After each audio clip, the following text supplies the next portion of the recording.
Hola y bienvenidos a Ralph Reads, brought to you by TURN, the United Ronin Networks. My name is Ralph Anthony Garcia, also known as R4. Please like, share, comment, and subscribe to the United Ronin Networks. We are Ronin. On this edition of Ralph Reads, I present to you the continuation of the Donald Goines miniseries entitled Black Gangster. Empezamos la continuación de esta novela. Let the reading commence. Chapter 12. Weaving the inconspicuous black Ford in and out of the evening traffic, Ruby drove past the city's new shopping center without giving it a glance. Any other evening, she would have stopped and gone into one of the exclusive fur shops to steal something if the opportunity presented itself. As soon as she started to turn off of Woodard Avenue, a red light caught her. She waited impatiently until the light changed, then made a left turn on Davidson, heading for the west side. She caught the expressway and followed it out towards the suburbs. Finally, she parked in front of a luxurious apartment building and hurried into the lobby.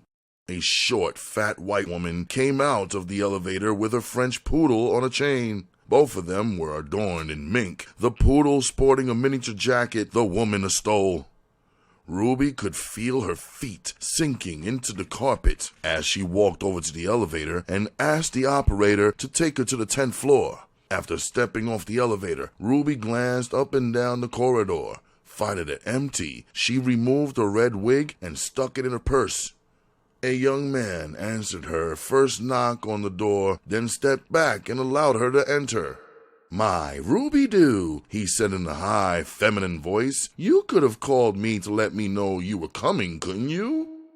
He stopped talking, put one hand on the hip, and started to tap one of the high-heeled shoes he wore. "How do you like this outfit, Ruby-Doo?" he asked. With a contemptuous twist, he pivoted around on his heels and modeled the tight, light green toreador pants he wore. The pants were set off by a dark green sheer nylon blouse that matched his woman's shoes.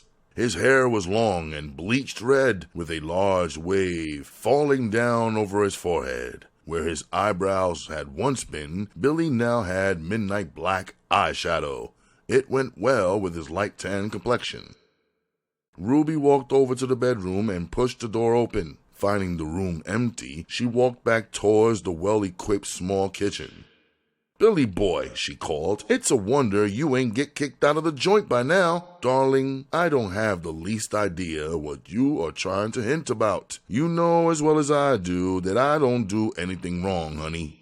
"Don't fool yourself," Ruby answered over her shoulder as she walked into the bedroom. Billy followed her, stopped at the door, and stood back on his heels like a woman. "If you are referring to what I think, Ruby, I'll have you know that I'm just as much woman as you are, honey, and maybe I might be just a little more." Ruby laughed harshly. "I'll bet you are," she replied as she pulled out a dresser drawer. "Ruby, just what are you supposed to be looking for in my dresser, dear?" His voice had become a bit firmer, more masculine. Now, there was no more superfluous gestures as he watched her closely. "Where do you keep the stuff at, Billy? I want a little blow if you don't mind." He seemed to relax a little. "Why do you do this to me, Ruby? You know you took everything I had the last time you were here." She closed the bottom drawer and walked over to the double-doored closet. The large gold-rimmed mirror revealed her flaring black skirt and tight-fitting white blouse. She opened the large door and gasped in amazement. Beautiful gowns in the latest fashions hung from every rack. Billy reached over her shoulder and pushed the sliding doors closed. The larger mirrors built into the closet doors revealed the anger in Ruby's eyes. Billy smiled disarmingly. "Here, Ruby," he said. "Here's some cocaine for you." He gave her a small package wrapped in tin foil. "Thanks," she replied, taking the dope and walking over to the dresser. She removed a $10 bill from her bra, rolled it up, and made a quill out of it. She opened the package, slowly bent towards it with the quill in one moment, and snored deeply. With a deep sigh, she reached across the top of the dresser and picked up a cigarette lighter. Next, she picked up the empty paper that had held the drug and set it on fire, then dropped it into the nearest ashtray. "Billy boy," she called, her voice husky, "I've never had a fag make love to me." She put one hand on her hip and turned in his direction. "Wouldn't you just love to be the first one? Ruby, darling, you are the most. Really, darling, I never expected that coke to react on you that way, dear. I know it makes some people freakish, but not that freakish, darling. My sweet Jesus, no." He burst out laughing. Ruby moved over to the door. In one smooth motion, she hit the light switch and closed the bedroom door. Billy's eyes widened with revulsion as he watched her remove her loose-fitting skirt. "Don't come near me," he screamed in mock alarm as Ruby moved in his direction. The sound of the evening traffic in the street below was the only noise in the room. Billy jumped across the bed and made a rush towards the door. He was already thinking about how he would tell his friends Ruby tried to rape him. He grinned to himself in the dark. The thought of their faces when he related his ordeal filled him with joy. Ruby, almost naked from the waist down, stepped aside and let him pass. Quickly, she removed the 10-inch knife from under her slip where it had been strapped to her thigh. She leapt upon Billy's back with the lithe motion of a leopardess. Billy frantically fumbled open the bedroom door and stumbled out into the living room as Ruby clung to his back. Her face twisted hideously as she put one of her small hands over his mouth and stabbed him viciously in the side. Instantly, astonishment and pain wiped the sneering smile from his face. With a manly jerk, he swung her from his back and staggered over to fall across the baby grand piano. He managed to turn around just as Ruby leapt towards him. The scream that started in his throat died as bursts of pain exploded in his stomach.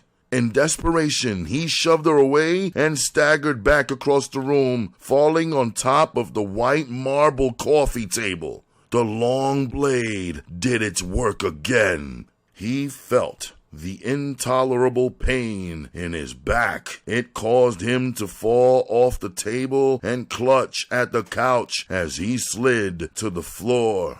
Ruby used her foot to turn him over on his back. As his eyes fluttered open and he stared up at her in horror, she reached down and stabbed him again and again and again and again in the chest and the stomach. The interior of the beautiful living room was ruined. Blood streamed from the tan couch. The coffee table was covered with pools of blood. The cream-colored carpeting was spattered with dark stains. Ruby watched as convulsions shook Billy's body for a moment before he lay perfectly still. She stood over the body and laughed while blood from Billy Boy's wounds ran down her naked legs. Her breasts rose and fell with her excited breathing. Ruby sat down suddenly and forced herself to become calm. After a while, she was able to hold down the trembling in her legs. She stared around the apartment, detached. It was as though what had happened had transpired in a dream. She felt as though she had only been an observer. She got up and went into the bathroom. After taking the shower, she entered the bedroom and picked out a two-piece outfit that must have cost over $100. Then she tried on a pair of heels, but the shoes were too large, so she carefully cleaned off her own and put them back on. Later, after making sure she wasn't leaving anything, she put her wig on. She glanced at herself one more time in the mirror. As she reached the door, the telephone rang. She waited a second, then opened the door and peeped out. Finding the corridor empty, she slipped out into the hallway and took the stairs down to the back exit. At the same time, across town, Donnie paced up and down in the small quarters of his motel room. For the 10th time, he reached for the phone only to turn away in fear. At least he found the courage to pick the receiver up and dial the number. "Hello," he spoke quickly, fearful of what the call might do to his personal health. "Let me speak to Prince, please." He waited, frightened by his own behavior. Prince. He could hear the unknown voice calling in the distance. Suddenly, the extension was picked up, and he heard the voice he had been dreading. All the rehearsals he had been going through failed him now. "Prince," he stammered, "this is Donnie. I don't know how to begin telling you, man, but Roman got me giving him a kickback on all the whiskey money I pick up." He blurted out the story, not allowing Prince to ask any questions. "The paperwork I turned into Fat Daddy is all wrong, Prince." He listened to the silence from the other end of the line. Again, he wondered if it had all been a frame. If so, he had done the right thing. Prince would already know that he was keeping back some of the money every day. Suddenly, Prince's voice came over the line, sharp and harsh. "How much?" Donnie didn't hesitate. "We pick up close to 30 gallons of whiskey from each joint, Prince, every day. After disposing it, we hold back at least 5 gallons from each house." Prince did some quick calculation. They owned over 20 joints. 5 gallons of whiskey from each one was running into big money. At $10 a gallon, he was losing somewhere around $10,000 a day. "How long has this shit been going on?" he asked sharply. "Ever since I took over Shortman's job, Prince. He hit me on the second day after Shortman died." There was a quick knock on the library door, and Ruby came in. Prince glanced at her quickly, noticing the strange glitter in her eyes. He put his hand over the telephone receiver. "Did everything go okay?" She nodded her head, then dropped onto the couch, crossing her legs. "Everything is mellow on my end, Daddy," she replied, her voice husky. More from habit than anything else, his eyes roamed over her thighs. Then he forced his attention away from her and spoke into the receiver. "How much money did you make, Donnie, since this shit has been going on?" Again, there was no hesitation. "I got $15,000 out of it, Prince, but I ain't spent not one penny of the money. I've been saving all of it until I had time to tell you about it. I didn't really know if it was something you was trying to test on me or what." Prince listened to the voice and fought back his anger. It filled him with rage, even to think that one of his men was stealing from him. He knew he paid them more money than any of them had ever made in their lives. The real problem was Roman, he decided coldly. Without Roman, Donnie would have never found the nerve to take from him. $15,000! Prince exclaimed angrily into the phone. "Well, I'll be goddamn. I didn't think this shit had gone that far. That's $30,000 we should have had right here to work with. I want you to stay right where you are until I call you back, Donnie. You hear me? I'm going to get to the bottom of this shit today." "Ruby," he yelled, "take this phone and get his phone number." He dropped the receiver onto the couch beside her. Prince began to pace the room, his mind working swiftly. There had been too much bloodshed already. He couldn't retaliate the way he wanted to. There was murder in his heart, but common sense told him to move slowly. Ruby wrote down the phone number, then hung up. She watched her man pace up and down. The phone rang, and she picked it up and listened quietly. Prince glanced at her once or twice, but kept pacing. She hung up and glanced at him worriedly. "What now?" he asked as he sat down on the couch. "That was Blanca, baby. She says our dope connect dropped off 2 kilos, then told her there wouldn't be any more dope coming. Seems as though they don't like dealing with women now." Prince leaned back and stretched out on the couch. He kicked off his shoes and put his feet in her lap. This thing we got going is bigger than I thought it was, Ruby. We ain't got enough smart people up front helping us. It's just too goddamn much for the few we got who are qualified to help us. He rubbed his hands over his eyes, then continued. We got troubles, baby. If I was smart, I'd take the little bit of money we got stashed away and pull out before this thing gets out of hand. She removed his feet from her lap and stretched out on the couch beside him. Prince pressed against the back of the couch so she would fit in his arms more comfortably. Blanca also said to tell you, Daddy, that everything was set for the picking line Friday. You ain't changed your mind about having us pick at that A&P market, did you? No, baby. We got to get those goddamn guns as soon as possible. Everything is ready for Friday. I made sure of that myself. He brushed the hair out of her face lightly, then continued, When you call Donnie back, tell him to start turning his whiskey money into Fat Daddy. Also, tell him I want $10,000 of that money he took from Roman. The other $5,000 he can keep for putting me up on what was going down. You haven't even asked me about Billy Boy, she said as she cuddled in his arms, her breath hot on his neck. You said everything was taken care of, didn't you? He asked slowly, letting his hands roam over her soft, young body.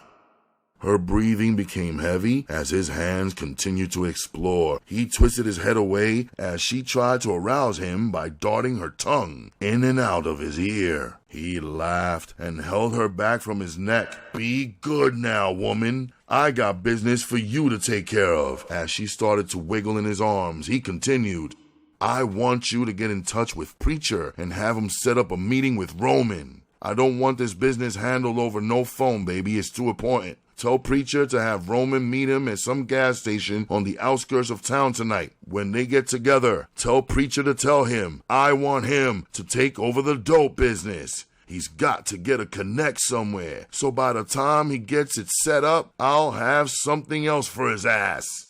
He added as an afterthought, oh yeah, baby, tell him to tell Roman that he ain't handling the whiskey business no more. It's completely out of his hands. All I want him to do is get that dope connect. While he had been talking, Ruby had slowly unbuttoned his shirt. Now she pressed her face to his chest. He could feel her hot mouth searching. Then the nimble tongue began to work around his nipple. Slowly, he could feel himself beginning to respond. Her head began to sink lower and lower, her tongue constantly exploring, her teeth nibbling, until he knew there was no avoiding the pleasurable sensations she was stimulating. Her fingers fumbled with his pants. As he felt the buttons being opened, he asked, Did you lock the door when you came in? Fuck the door and the fucking lock too, she exclaimed. Chapter 13. It seemed as though he had just gone to bed when Dot shook his shoulder. Roman rolled over and sat up. He rubbed the sleep out of his eyes and stared at her curiously. It's time to get up, baby, she said lightly. She grabbed his shoulder and gave him a hard shake. Come on, baby, you know Prince is going to be waiting for us to show up. Besides, she added, our plane leaves at 5 o'clock. Roman reached over and picked up a pack of cigarettes from the table beside the bed. I still don't like it, he grumbled. Well, I do, Dot replied quickly. I'd rather be in Chicago than here today. When that shit hops off at that A&P market, no telling who the police will end up busting. If we ain't nowhere in sight or reach, we ain't got no problem. She stared at him for a minute, then turned on her heel and walked towards the bathroom, stepping out of her house dress on the way. In a few minutes, the sound of the shower running came to Roman's ears, so he pushed back the covers and sat on the edge of the bed. Leave the water running when you get through, he yelled. He stood up and stretched, then walked over to the window and pushed back the drapes. The sky was still covered with stars. He stared out for a moment, then the cigarette he held burnt his finger, and he cursed and dropped it on the carpet. As he bent slowly to retrieve it, his mind returned to the thought of what lay ahead. Ever since the whiskey business had been taken out of his hands, he had been wondering and waiting. If he could only have reached Donnie, it would have relieved his mind. But every time he called, it seemed as though Donnie had just left or would be back shortly. "The water feels wonderful, baby," Dot said as she came out of the bathroom nude. She walked over to the dresser and removed 2 towels. She tossed one to Roman, then began to dry herself. Her nudity didn't even arouse his interest. Any other time he would have paid attention because her body was very stimulating, but now his mind was occupied with his problems. "You better hurry, Roman. We got to stop and pick that money up from Prince before going to the airport." Her voice carried the sound of a woman who was sure of herself, who knew just how far to go with her man. She carefully selected her traveling outfit from the closet. She was fully dressed and sitting in front of the mirror fixing her hair when Roman came out of the shower. "You better get a hurry on, baby. We ain't got all night." She pulled off a red wig, then slipped on a black one and straightened it on her head. Roman glanced around at her. "You really got your nose open over this trip, ain't you, Dot?" Dot didn't even bother to answer. She knew what he said was true. This was the first time in her life she had ever left Detroit, let alone flown on a plane. She was looking forward to the trip more than he realized. It was not just the idea of going to Chicago. It was the joy of being able to travel, being able to see something besides the slums that were over 90% of her life. If she had anything to do with her future plans, she thought coldly, it wouldn't be the last time they traveled. "Why don't you wear a suit, honey, instead of that sports outfit?" she asked. "You look better in that dark silk one, baby."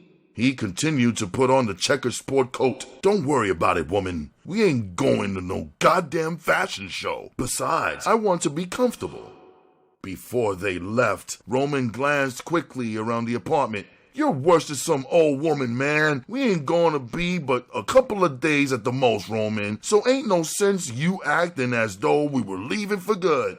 "It ain't about that, Dot," he snapped. "I got this funny feeling, woman, as though something is wrong. I don't know just what the real deal is, but I got a hunch something is boogie about this whole funky affair." "Shit," she replied, drawing the word out. "Whatever happens while we're gone, Daddy, ain't gonna hurt us. We ain't got no money here, so if something should happen to the pad while we're away, we ain't gonna lose nothing we ain't able to replace. Besides," she continued, "ain't no nigga in this city crazy enough to break into your apartment, man." She hit the light switch, flooding the room with darkness. In the 20 Grand Motel on the west side, Prince glanced at his watch irritably. He realized he would have to bring this impromptu meeting to an end before Roman arrived. "As I already told you guys, ain't nothing to worry about. Chinaman is going to be there with 3 carloads of men. You, preacher, all you got to do is make sure one of your lieutenants arrives on the spot at the proper time. I've already made preparations, so there won't be any problem about transportation. There'll be 3 cars at your disposal for your people." He glanced quickly at Ruby to confirm his words. She picked up a tablet from the bed where she was stretched out. "That's right, preacher. We got 1 Ford plus 2 64 Buicks waiting to pick you up at the warehouse." She pointed a pencil at Danny. "There's 2 cars there for you too, honey," she said, raising a hand to stifle a sigh. Prince flashed them his self-contained smile. "That makes 8 carloads of activists we are sending out today. There ain't no way for nothing to go wrong." His voice began to rise. "If each one of you instructs your men properly, ain't nothing going wrong. At 3:45 today, each and every one of those men will instigate trouble somewhere in that crowd. When the police move against the instigators, they won't be picking people. The first blacks that don't get out of their way quick enough will get their heads cracked. In the crowd that large, them niggas ain't gonna stand for it. They're gonna start to fight back. That's the time your boys will make their move and get away. It's as simple as that. He chopped down with his hand to emphasize his words. It's getting late, preacher. You and Fat Daddy hold up a moment. The rest of you get on home and get some rest. We got a busy day ahead of us. He waited patiently until Ruby closed the door behind the other men. Prince glanced at his watch, then nodded to Ruby. She picked up the phone and had the desk put through a call for her. He waited until she hung up. No answer, she replied to his questioning glance. He removed the key from his pocket. Here, Fat Daddy, get some real cool help. Then go over to Roman's place. I want you to search it real good. Bring back all the paperwork you find, anything that looks like figures or addresses. You know what I mean. Anything you think the police might be interested in, bring it to me. Oh yeah, if you come across any money, pick that up too. Before Fat Daddy could speak, he continued, don't worry about Roman or his woman. They won't be there. He tossed the key to Fat Daddy. Ruby got up and walked to the door. Fat Daddy glanced at each of them, then took the hint. Ruby held the door open, then waited until he was in his car before slamming and locking it. Preacher grinned. I hope you don't give me the fool's rush when I get ready to leave. They both laughed at his remark. Then Prince opened a package of cocaine and held it out towards Preacher. You know, Prince, I got the biggest goddamn responsibility in this shit jumping off tomorrow, or rather today. He snorted a nose full of coke, then held out a package to Prince. Prince gave it to Ruby as she sat down on the bed beside him. I know, Preacher, but I ain't got nobody else I can trust with such a job. As you know, man, Chinaman's got his fool-ass head in the clouds over this picketing bullshit. Prince made a disgusted sound. Can you beat that man? The guy is really sincere. He thinks we are really working towards helping some of these nuts, man. Man, I don't give a fuck what happens out there as long as we get ours.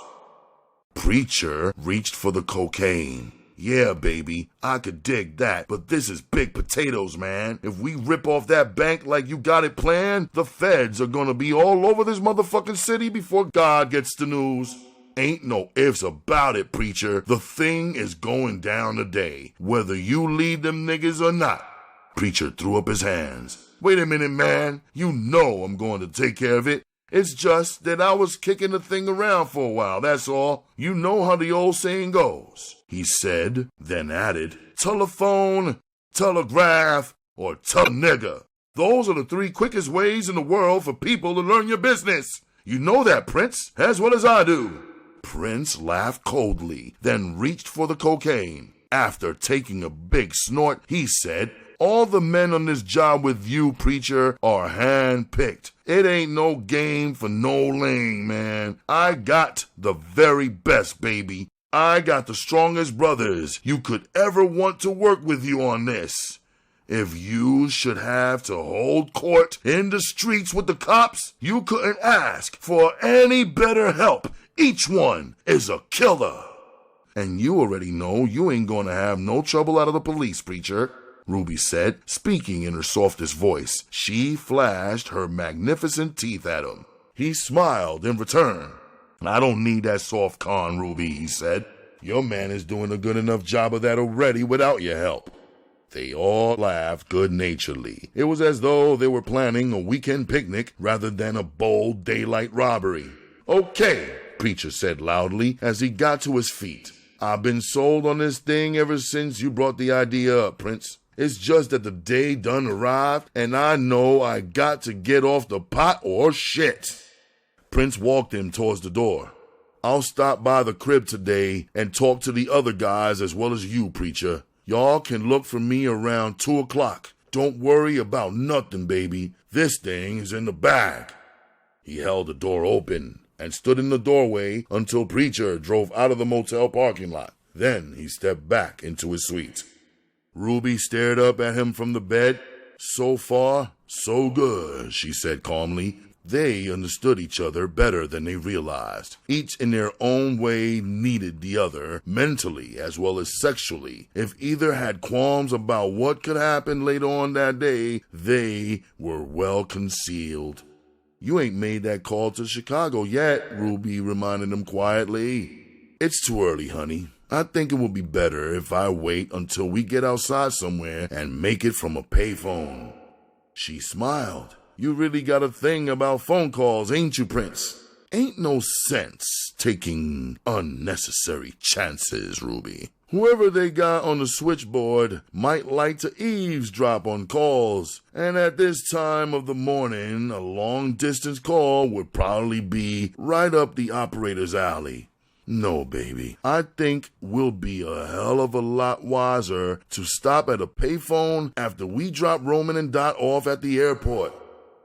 "I wish they would hurry up and get here," she said. "I'm getting sleepy as hell." She started impatiently for the kitchenette, but a knock at the door stopped her in her tracks. She rushed to the door, but before opening it, she glanced carefully between the large drapes that covered the picture windows.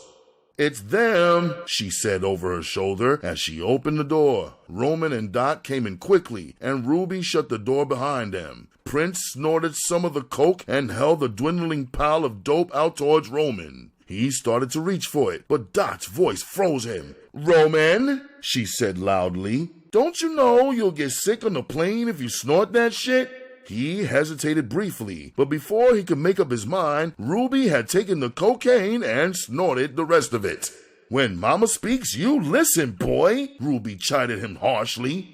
The undercurrent of contempt in her voice didn't escape Dot's notice. She bristled, but decided not to say anything, although her eyes glittered with hate. Prince reached under his pillow and pulled out a long envelope. He tossed it over to Roman. "That's $10,000 in there, Roman. Be sure to take good care of it." Roman managed a smile. He glanced down at the unsealed envelope, then started to stick it in his jacket pocket. "Count it, man. I don't want no shit from you when you get back about it being short." Prince got up and glanced at his watch. "You better slip on a sweater, Ruby. This time of year, it's kind of chilly in the mornings." They waited until Roman had finished counting the money before leaving. Ruby got up under the steering wheel. "It'll be better, man, if we drop you at the airport. That way, the car won't be tied up out there until you get back," Prince said quietly. Roman didn't bother to comment as he held back the seat of the Cadillac for Dot to get in. She climbed in, stiff with unconcealed anger. "How the hell are we supposed to get back from the airport when we return from Chicago?" she snapped as she sat down. Ruby laughed coldly. "You're supposed to be coming back from there on the train, aren't you, darling?" Roman broke in, attempting to change the subject before sparks started to fly. "You know, Prince, I'm kind of glad to be getting the fuck away from here today. When that shit jumps off, it's going to raise plenty hell for some people." "Maybe," Prince replied shortly. "I done tried, but I just can't see no reason for ripping off that gun shop, man. What do we need with all those guns, man? It ain't gonna do nothing but bring more heat down on us." The baffled note in Roman's voice revealed that he was really upset by Prince's plan. Ruby drove in silence, and when she hit the expressway, she put her foot on the gas. At this hour in the morning, there was very little traffic. She caught the outside lane and stayed there, passing everything in sight. "We aren't really in that much of a hurry, dear," Dot said coldly, her words dripping with sarcasm. "We really have plenty of time, you know." Prince smiled self-consciously. It was rare that these women could come together without one of them trying to hit a tender nerve that the other couldn't conceal. "I have to disagree with you, Roman," he began. "It's very important that we have enough guns to go around. In this day and age, any organization like ours have to have plenty of guns, or the police will kill you like a dog every time they catch you in the streets." "I can dig where you're coming from, Prince, but our thing ain't about that, man. We're supposed to be going for the buck, hard green cash. It ain't about open conflict with the police. Prince snorted. You can't help but to have conflict with the man, baby. No matter how hard we try, we're gonna run into trouble with the police. So, the best thing in the world for us is to have some shit to return an eye for an eye. Dig this, man. We cannot allow the man to shoot down our people whenever they fucking feel like it, like they did Shortman. Roman cut in. Some police got shot down first, Prince, before anything happened to our people. Damn that! Prince exclaimed. It ain't our problem to worry about every pig that gets shot down in the streets. That's their job, baby. That's what the city hires them for. What I'm trying to get across to you is that from now on, every time they retaliate on one of our people, we gonna sock it right back to them. Prince tossed him a skeptical glance, then continued, What you don't understand, Roman, is that Whitey don't understand but one thing. Violence. Brutality is his way of life, baby, so he don't respect nothing but violent measures. If you don't show him that, he gonna keep his foot in your backside. Roman shook his head, baffled. He could feel that this day spelled big trouble. It was just a matter of time now, the way Prince was going. It couldn't possibly last. He began to wonder if Prince could be insane. It was possible, he thought. All this killing lately had to be the work of a deranged mind. No sane person could order wholesale murder without any qualms. He glanced at Ruby and wondered if she had any idea of just how mad her man was becoming. Suddenly, Ruby left the freeway and pulled in towards the airport. They parked quite a way back from the main entrance and walked the rest of the way. Ruby and Prince followed closely behind Roman and Dot. You sure everything is set up right, Roman? Prince asked quietly. Oh yeah, baby. We called before we left, and everything's ready. That young Dago I've been dealing with is really into something, Roman said. He's really big time, Prince, and I mean big time. Prince smiled slightly, but didn't bother to answer. They continued in silence until Ruby spoke up. This really is a big thrill for you, ain't it, Dot? An old country girl like you getting a chance to ride on the white man's big iron bird. Girl, I'll bet you ain't gonna know how to act once you get back from that old big city you going to. Ruby laughed loudly as Dot stared over her shoulder. There was no concealing the mounting rage in her eyes. Roman put his arm around his woman's shoulder and felt it unyielding, a sure sign of anger. He knew if Ruby kept baiting Dot, there would be an explosion he didn't want to see. Prince watched the two women and laughed. He pulled Ruby's arm. That's enough, baby, he said lightly. We don't need no floor show out here between you two. Roman stayed at the rail with them until Dot bought the tickets. Then they waited together silently until the loudspeaker informed them that their plane was loading on Ramp 6. You wait here and watch them go aboard, Prince instructed Ruby, then made his way to the telephone.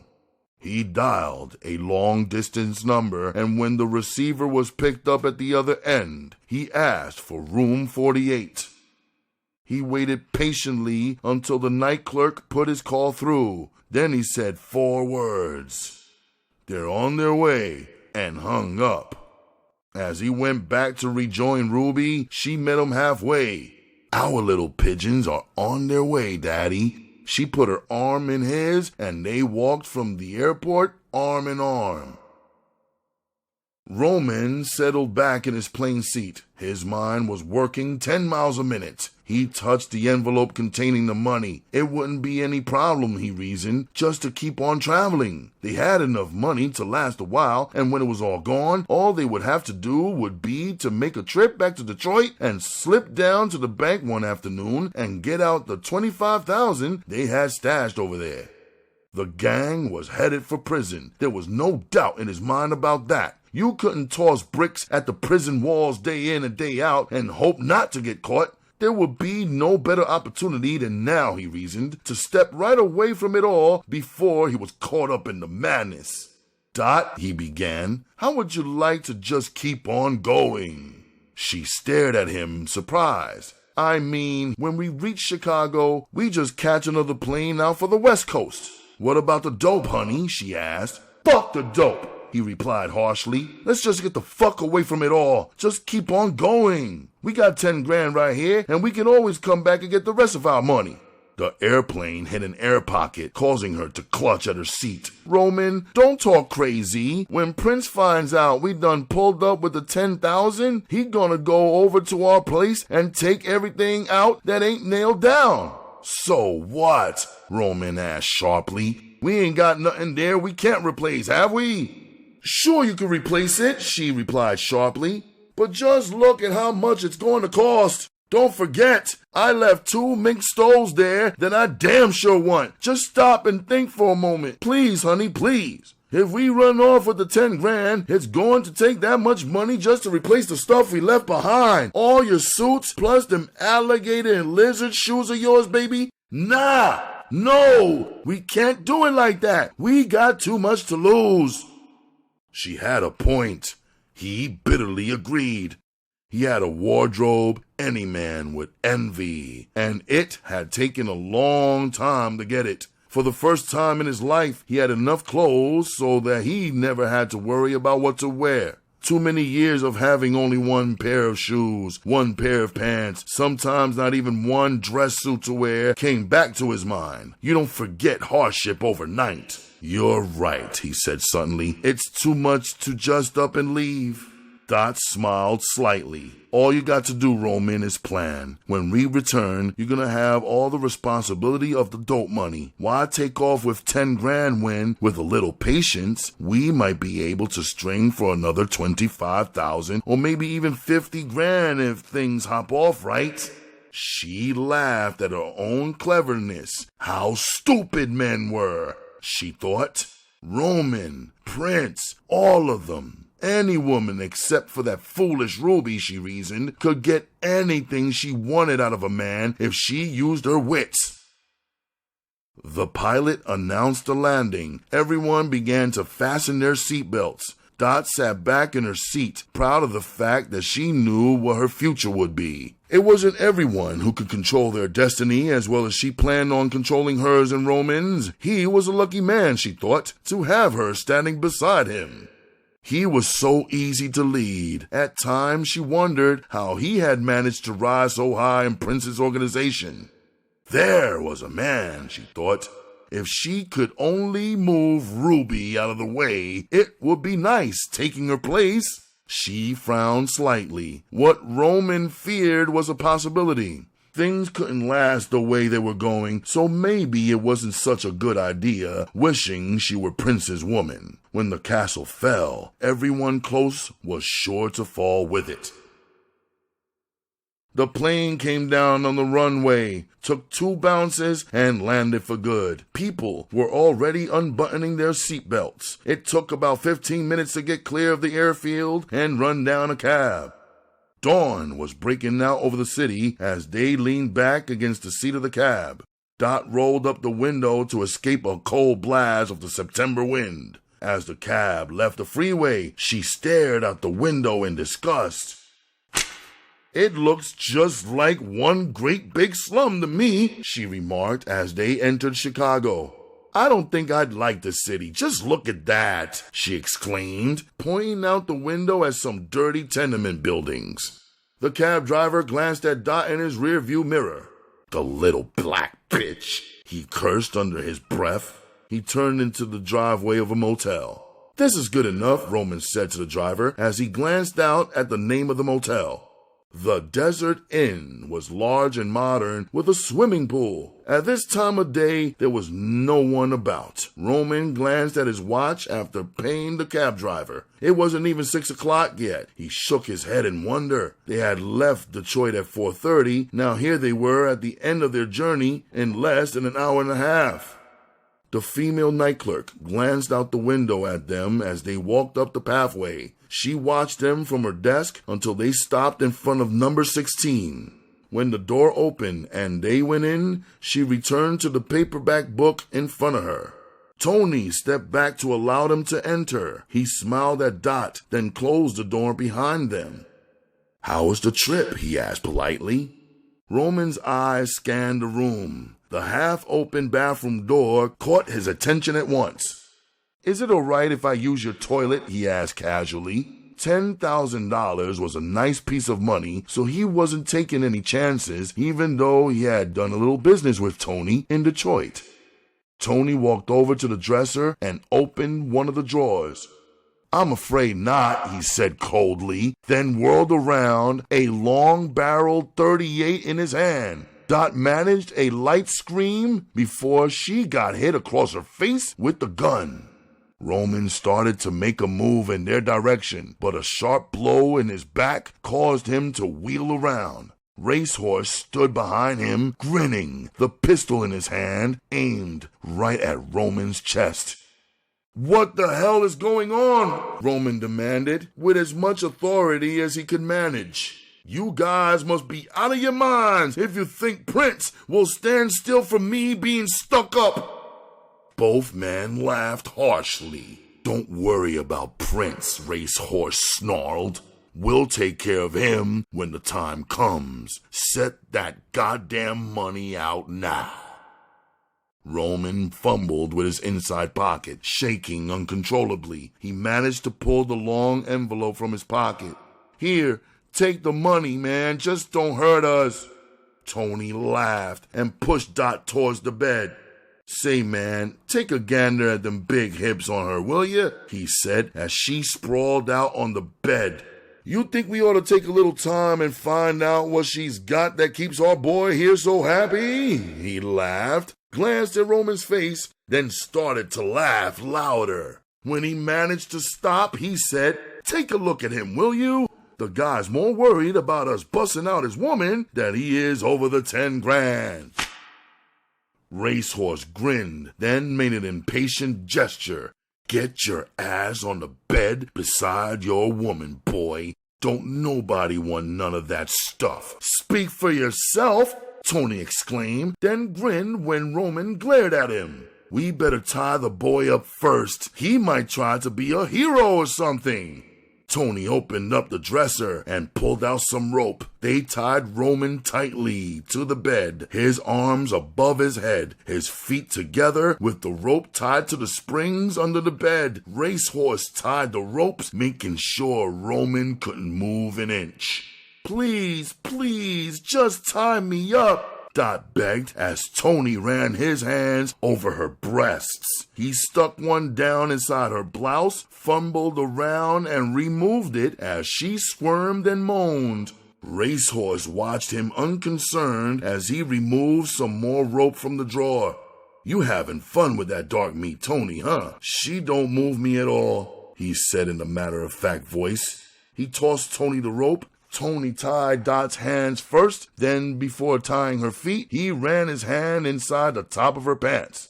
When she started to cry, he slapped her viciously. "Stop that goddamn whining, bitch," he ordered, pushing a hand deeper in her pants.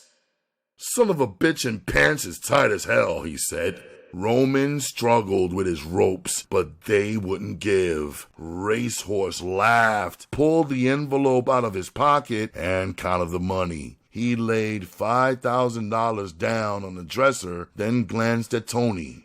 "You really want to knock some of that off, man?" he asked abruptly. Dot began to kick her legs wildly as Tony's fingers found what he had been searching for. He played with her for a while, then removed his hand. "Nah, man, I don't think so. It felt kind of big to me. Help me tie her legs down, baby. I don't want this fucking bitch to kick me in the face." They worked quickly to subdue her, and after tying her firmly to the bed, Racehorse began to wipe the room clean of fingerprints. Tony gagged Roman and Dot, making sure that no matter how much they struggled, they couldn't dislodge the knots from their mouths. He took his share of the money from the dresser, then spoke to his partner. You better take off, buddy. I'll take care of the rest of the business here. He slipped on a pair of gloves.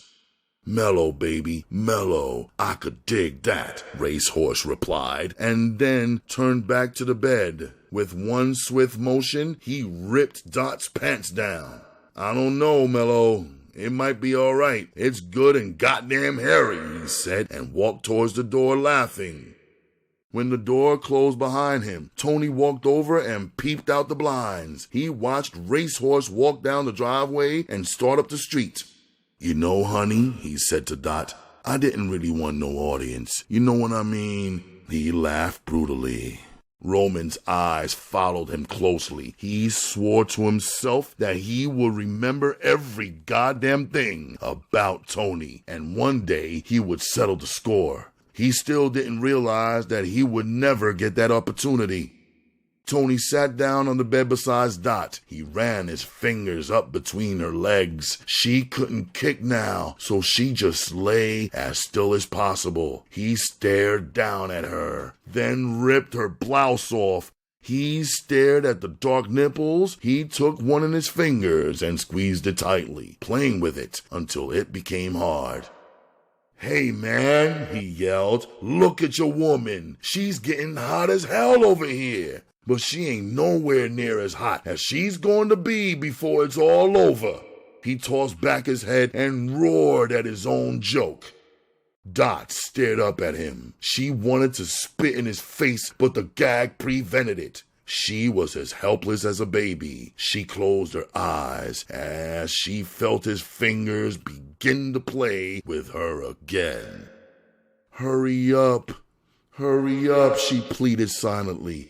Just hurry and get it over with. She would give Roman plenty hell about this when it was all over. Tony got up suddenly from the bed, tired of playing. Dot tried to watch him out of the corner of her eye, but he went into the bathroom. She closed her eyes for a second, then felt something cold splash on her. Her nose told her what it was immediately. It was gasoline. She opened her eyes and stared frantically at Tony. He was slowly but carefully soaking the bed with gas. She tried to open her legs to tell him it was all right, do whatever you wanted to do, but just turn her loose. Tony didn't even bother to look at her. He was an expert. He had a job to do, and he didn't leave anything to chance. He removed a straight razor from his jacket pocket. He grabbed Roman's head, twisted it sideways, then made a quick slice with the razor. Blood shot across the room.